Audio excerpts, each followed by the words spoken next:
Hi everyone, today in Sangee's Cookery we're going to see a very famous Kerala item called as the Morappam.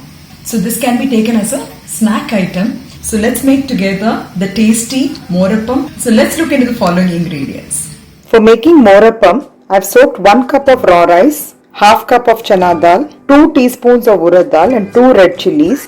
Soak everything by adding water for a minimum of 2 hours and grind into a smooth paste by adding little salt and hing powder. The prepared Morappam batter is ready. Just going to add some salt. Just going to give it a good stir. So we need to give the seasoning. For that I have added 2 teaspoons of coconut oil. I'm going to add 1 teaspoon of mustard seeds and 3 to 4 green chilies finely chopped, 1 tablespoon of ginger and some curry leaves. Few people add the urad dal and chana dal, but we don't like the biting consistency in the Morappam. But if you like it, you can always add. So you can transfer the seasoning to the prepared batter. You give it a nice mix. I've added the seasonings in the batter, and to this I'm adding about 2 tablespoons of grated carrot. This is optional.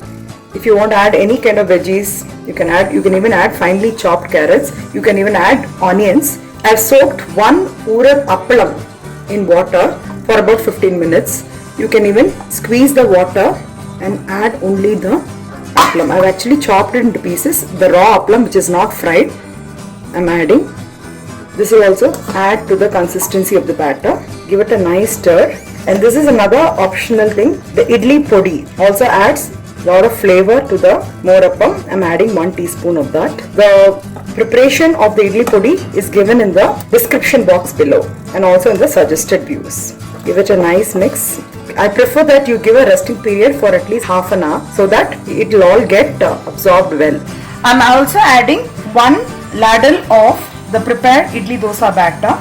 It will give you a very good texture. It's optional, and I'm also adding the fried coconut pieces. That also enhances the flavor. We like the fried coconut pieces if it is added in the Morappam. But in case you don't like the taste of coconut, you can omit this step. I'm also adding 1 tablespoon of curds and give it up a mix. Because we are adding the curds, that's why it is called as the Morappam. So here you can see, like I've added only 1 teaspoon of oil. Once it gets heated, we can add the prepared batter.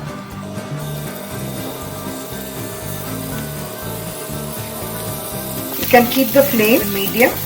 So here I've added carrots, finely chopped coconut fried in oil. These are all totally optional. You can add vegetables of your choice and also onions. Most of the people add small onions finely chopped into pieces. That also gives you a very good flavor. Once it is half done, I'm just inverting it like this, so that you get a nice round appam. The same technique which you used to make for the neyappam. You can reduce the oil as per your oil consciousness. I've just added 1 teaspoon of oil. Even if you wanted to use half a teaspoon of oil also, it can be done. You'll be able to see a nice round appam.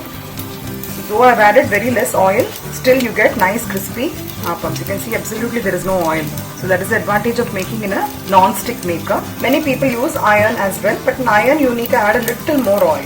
It's been about 1 minute. It's cooking on very low flame and it's got a roasted effect. Now I'm going to take it out. You just have to give a slight prick.